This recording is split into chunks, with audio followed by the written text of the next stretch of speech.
نحمده ونصلي على رسوله الكريم اما بعد فاعوذ بالله من الشيطان الرجيم بسم الله الرحمن الرحيم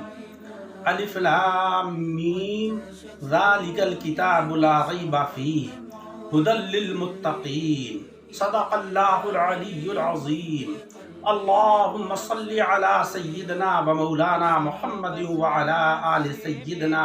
ومولانا محمد وبارک وسلم۔ حضرات اکرام، آج سورہ بقرہ کا افتتاح کیا ہے۔ یہ سورت پاک مدنی ہے۔ مدنی اور مکی کا مطلب یہ ہوتا ہے کہ قرآن عظیم کی وہ سورت یا وہ حصہ جو ہجرت نبی اکرم صلی اللہ علیہ وسلم سے پہلے نازل ہوا وہ مکی ہے، اور جو ہجرت کے بعد نازل ہوا وہ مدنی ہے۔ آپ صلی اللہ علیہ وسلم جب ہجرت فرما کر مدینہ طیبہ میں تشریف لائے اور وہاں پر جب اسلام کی شعائیں پھیلیں اور اپنے انوار و برکات سے اسلام نے مدینہ طیبہ کے کوچوں و برازن کو منور کیا، تو وہاں پر جو عیسائی لوگ تھے، جو یہودی لوگ تھے، وہ تعلیم یافتہ تھے۔ ان کے علماء کا وہاں پر اطراف و جوانب میں کافی اثر و رسوخ تھا۔ لوگ ان سے عقیدت رکھتے تھے، ان کو مانتے تھے۔ انہوں نے اسلام کو اپنے لیے خطرہ محسوس کیا، اور ایک جماعت وہ تھی کہ جو مشرکین کی تھی، اور ایک جماعت وہ تھی کہ جو زبان سے تو حضور صلی اللہ علیہ وسلم کی رسالت کو اور اللہ کی وحدانیت کو تسلیم کرتی، لیکن دل سے وہ تسلیم نہیں کرتی تھی۔ ان کو منافقین کہا جاتا ہے۔ اللہ تبارک و تعالیٰ نے اس سورت پاک کے اندر ان ساری جماعتوں کا رد فرمایا ہے۔ سورہ بقرہ اور سورہ اس سے پہلے کی سورت سورہ فاتحہ، دونوں میں مناسبت یہ ہے کہ وہاں پر ہم نے یہ دعا کی تھی کہ اہدنا الصراط المستقیم، اے مولا جل شانہ و عم نوالہ، تو ہمیں سیدھا راستہ دکھا دے، صراط مستقیم دکھا دے۔ تو اللہ تبارک و تعالیٰ نے سورہ بقرہ کو نازل فرمایا، اور وہ راستہ کہ جو صراط مستقیم کے اوپر گامزن کرتا ہے، جو حق جل شانہ و عم نوالہ سے انسان کو ملاتا ہے، سورہ بقرہ کے اندر وہ راستہ دکھایا گیا ہے۔ الف لام میم یہ حروف مقطعہ ہیں۔ ان کے معنی اور مطالب سے صرف اللہ جل شانہ و عم نوالہ واقف ہے، اور اللہ اور اس کے رسول صلی اللہ علیہ وسلم کے علاوہ ان کے معنی اور مطالب سے کوئی بھی واقف نہیں ہے۔ لیکن چونکہ یہ قرآن عظیم کا حصہ ہیں، اس لیے ہمارے لیے لازم ہے کہ ہم ان کو اللہ کا کلام تسلیم کریں، اس کے اوپر ایمان لائیں۔ اب یہ سوال پیدا ہوتا ہے کہ جن حروف کے معنی اور مطالب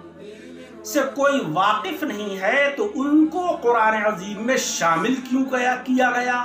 اس سے امت کو کیا فائدہ ہے؟ تو جواب اس کا یہ ہے کہ معنی اور مطالب سے اگرچہ ہم واقف نہیں ہیں، لیکن یہ رموز اور یہ نکات اور یہ متشابہات اسرار الہی ہیں، اور اللہ تبارک و تعالی اور اس کے رسول صلی اللہ علیہ وسلم ان اسرار کو جانتے ہیں، اور ان کے حقائق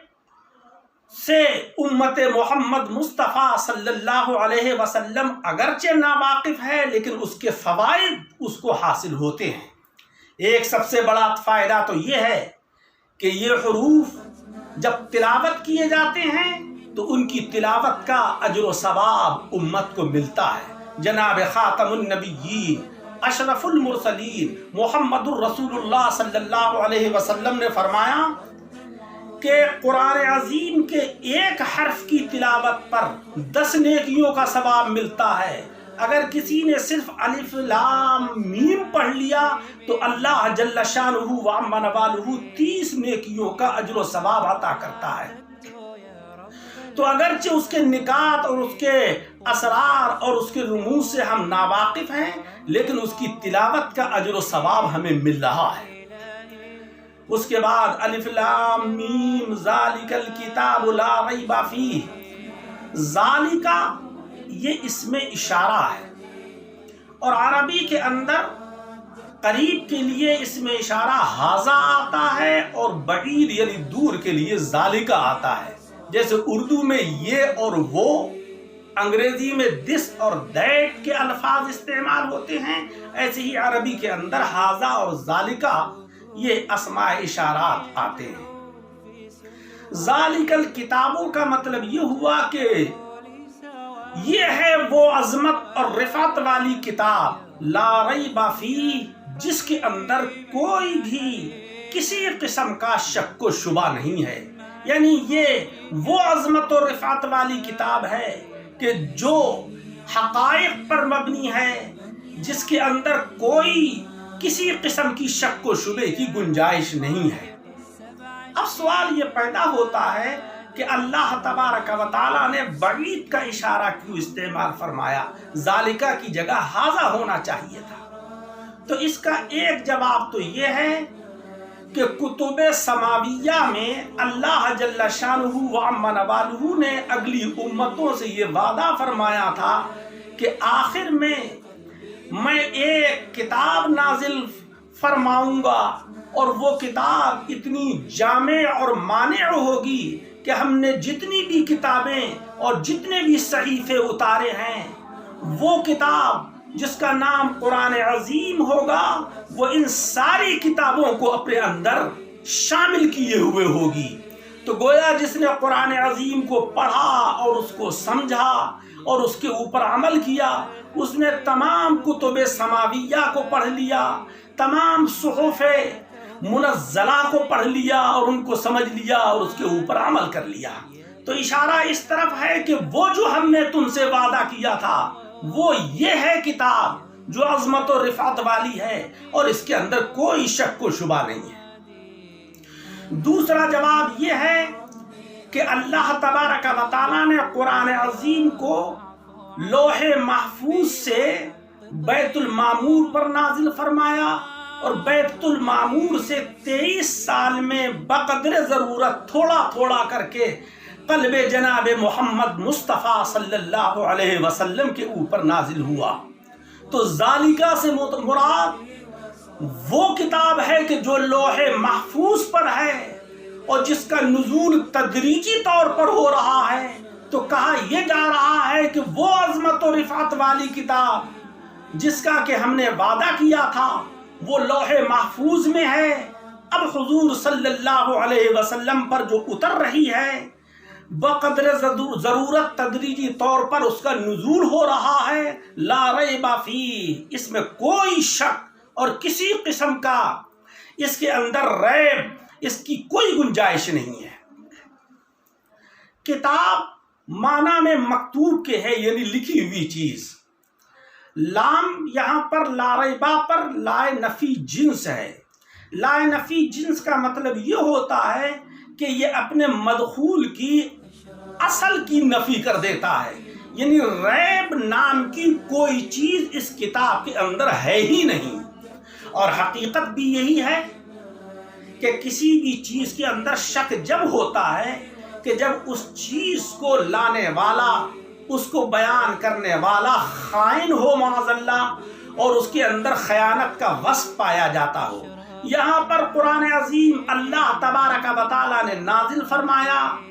حضرت جبریل علیہ السلام لے کر آئے، اور جناب رسول مکرم صلی اللہ علیہ وسلم کے اوپر یہ قرآن عظیم اترا۔ حضرات صحابہ کرام رضی اللہ تعالی عنہم نے پوری دنیا کے اندر اس کلام کی تبلیغ فرمائی۔ تو اللہ تبارک و تعالیٰ کی ذات گرامی، حضرت جبریل علیہ السلام کی ذات، اور رسول مکرم صلی اللہ علیہ وسلم کی ذات گرامی، حضرات صحابہ کرام رضی اللہ تعالی عنہم کی زبان، یہ سب کی سب ریب اور شک سے اور خیانت سے پاک و صاف ہیں، اور جو چیز یہ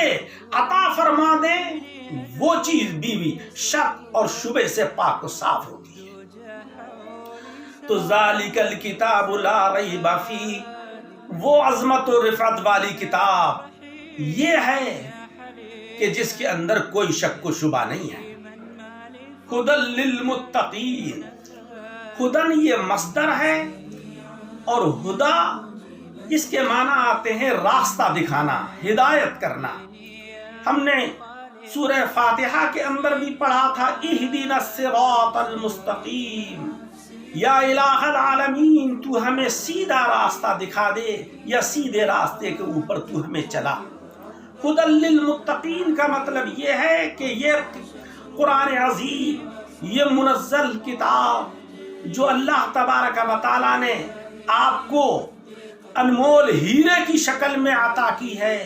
یہ کتاب راستہ دکھاتی ہے، ہدایت کرتی ہے ان لوگوں کو جو تقوی اور پرہیزگاری کے ساتھ متصف ہیں،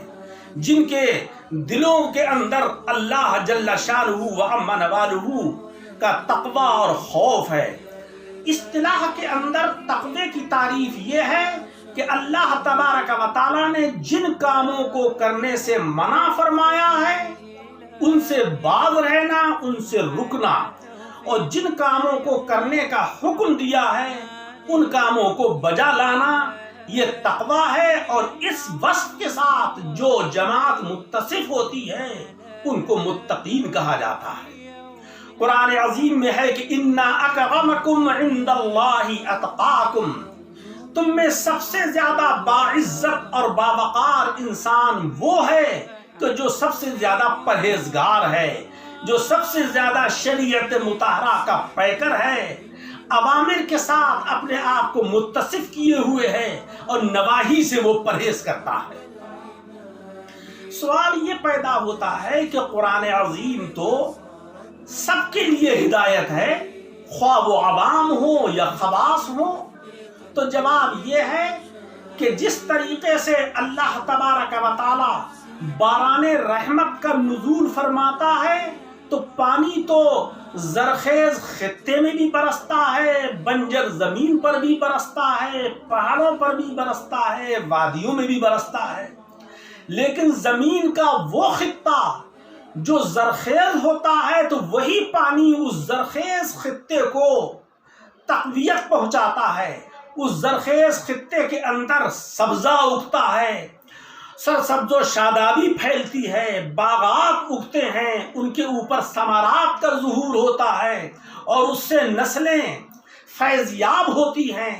بس یہی حال ہے کہ قرآن عظیم جو اللہ تبارک و تعالیٰ کی رحمت کی شکل میں